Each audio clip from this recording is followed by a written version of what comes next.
A las 4:40 de la madrugada, escuché abrirse la puerta principal de mi casa desde dentro, aunque yo estaba solo, y llevaba 20 minutos sentado frente a ella. No oí una llave ni el crujido de la cerradura. El pestillo bajó despacio, como si alguien conociera perfectamente el mecanismo y procurara no hacer ruido. Una sombra cruzó el recibidor detrás del cristal esmerilado y se detuvo a pocos metros de mí, con mi altura y mi forma de caminar. Me llamo Iván Cordero, tengo 34 años y vivo en una calle estrecha de las afueras de Burgos, en una casa adosada que compré hace 3 años. Trabajo como delineante industrial. Salgo temprano y suelo acostarme antes de medianoche, de modo que conozco de vista a casi todos mis vecinos sin tratar demasiado con ellos.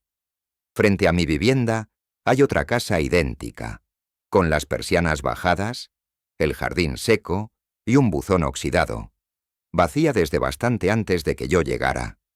Todo empezó un martes, cuando Tomás Navas, el vecino de la esquina, me hizo señas mientras yo sacaba el coche para ir al trabajo. Tiene 67 años, pasea a su perro antes del amanecer y conoce los horarios de toda la calle tras más de 30 años viviendo allí. Me preguntó por qué llevaba casi 2 semanas entrando de madrugada en la casa abandonada, siempre alrededor de las 4:40, y siempre vestido de la misma manera. Tomás no se rió.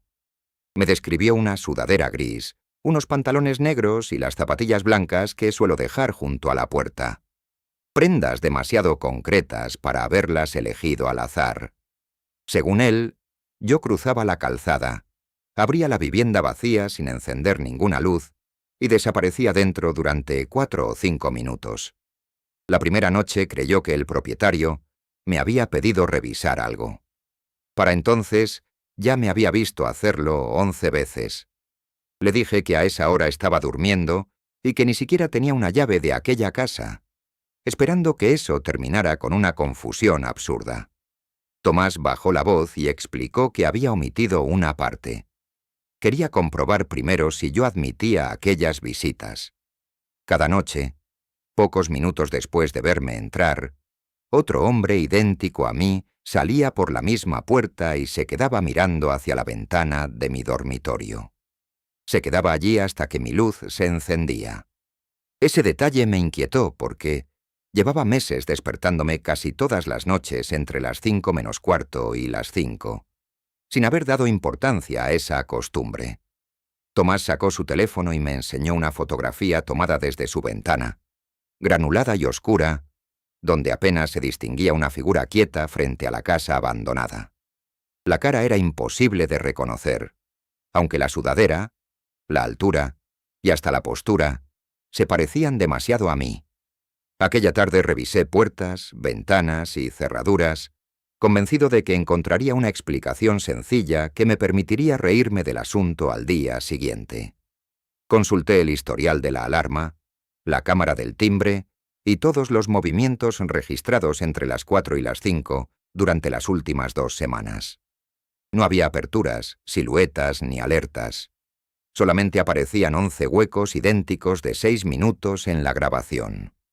La aplicación mostraba la cámara conectada y estable, pero la línea temporal saltaba de las 4:39 a las 4:45 sin marcar reinicio, pérdida de red ni intervención manual.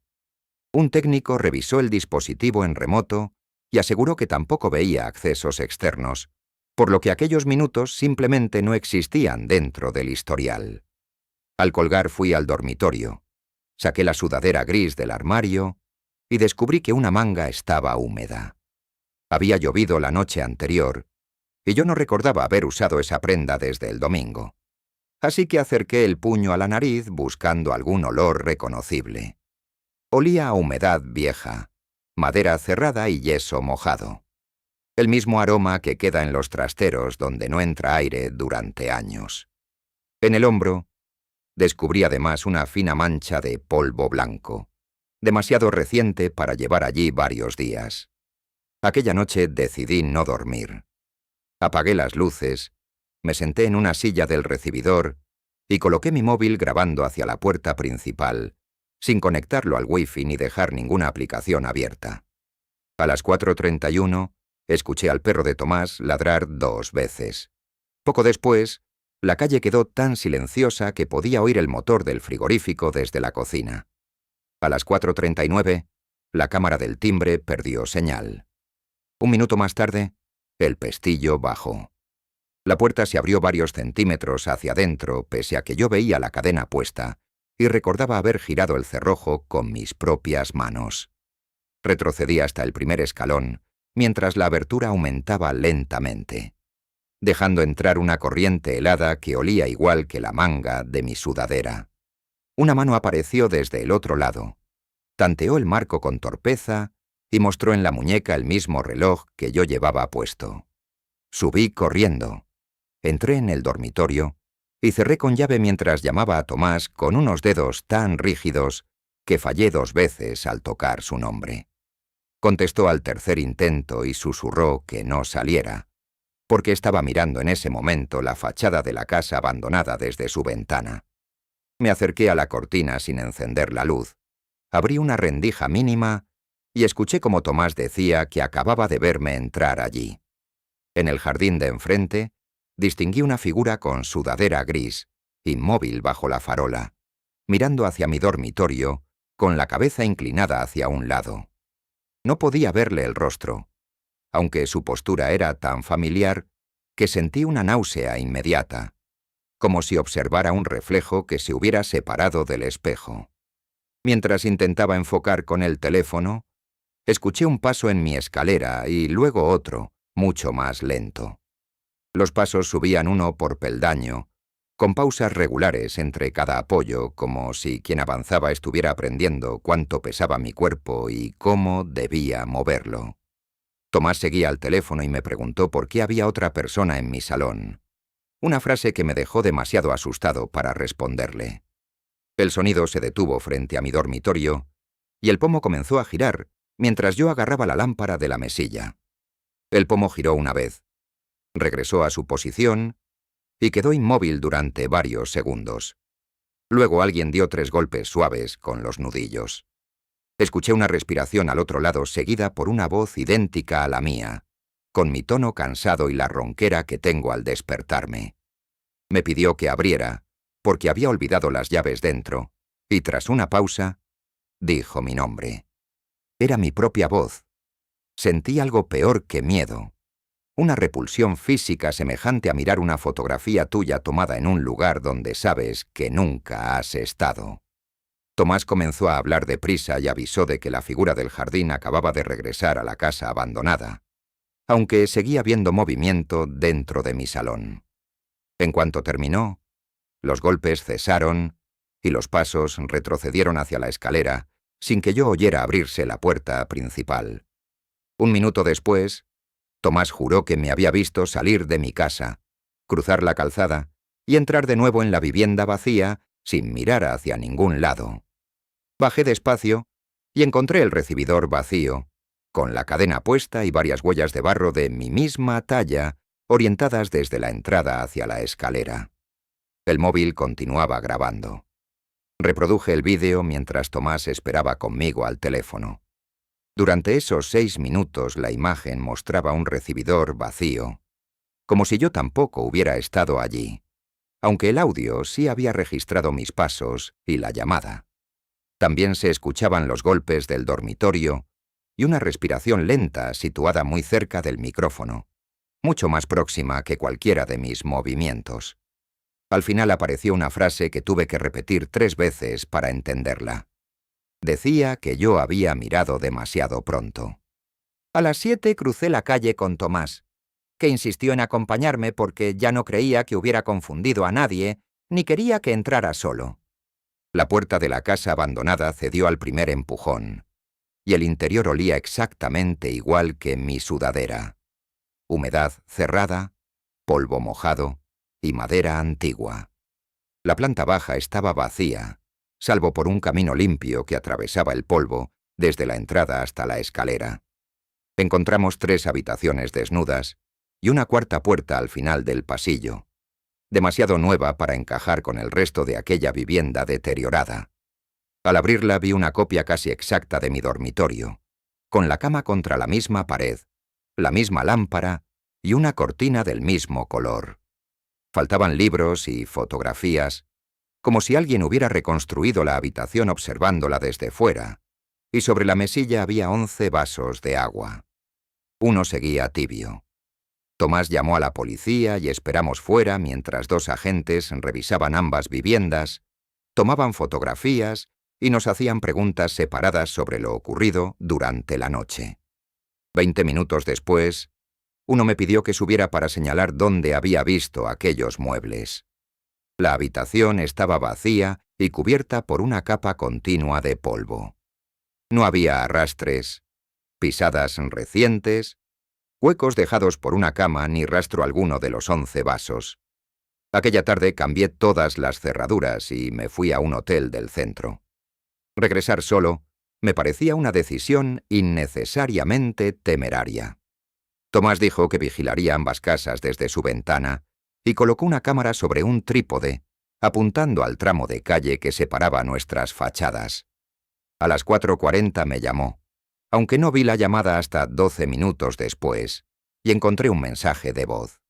En la grabación, Tomás respiraba deprisa y decía que alguien estaba frente a la ventana de mi dormitorio, aun sabiendo que mi casa se encontraba completamente vacía. Luego se oía al perro ladrar y una puerta abrirse cerca del teléfono. Su voz bajaba hasta convertirse casi en un susurro. Lo último que decía era que veía a 2 personas dentro de la casa abandonada y que una de ellas era yo. Volví al amanecer acompañado por la policía y encontramos la puerta de Tomás abierta, el perro en el recibidor y una taza de café todavía templada sobre la mesa.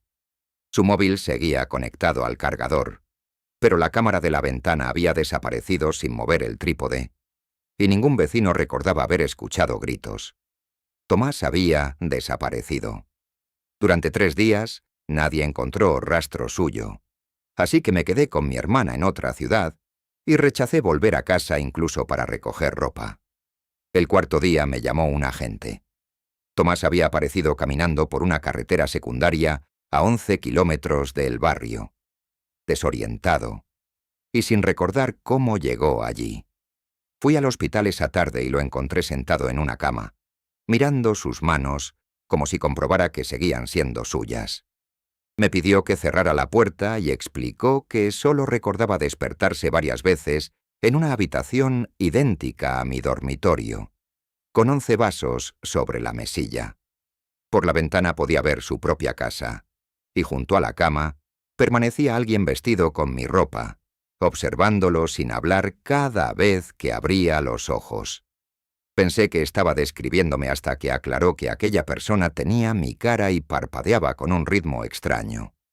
Antes de irme, me agarró de la muñeca y me pidió que nunca volviera a dormir en mi casa. Se lo prometí y cumplí.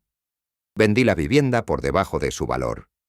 Recogí mis cosas, acompañado por 2 amigos, y alquilé un piso en Valladolid, en una 4ª planta sin edificios enfrente. Durante casi 6 meses, no ocurrió nada, y empecé a aceptar que jamás sabría qué había pasado. Esa incertidumbre resultaba más soportable que cualquier explicación. Guardé el antiguo reloj, tiré la sudadera gris y dejé de mirar la hora cada vez que me despertaba por la noche. La semana pasada abrí los ojos con sed y por pura costumbre miré el reloj digital de la mesilla antes de levantarme. Marcaba las 4:39, así que permanecí inmóvil escuchando el frigorífico y un coche lejano, intentando decidir si encender la luz o fingir que seguía dormido. Entonces alguien dio 3 golpes suaves en la puerta del dormitorio y esperó al otro lado. La voz que habló era la mía. Dijo que había olvidado las llaves dentro, exactamente con el mismo tono que aquella primera noche, y después pronunció mi nombre, como si necesitara comprobar que yo seguía allí. No abrí. Permanecí sentado contra la pared hasta el amanecer y llamé a la policía antes de salir del cuarto. El piso estaba vacío. La puerta principal seguía cerrada y no había huellas, salvo por un vaso de agua tibia junto a mi dormitorio.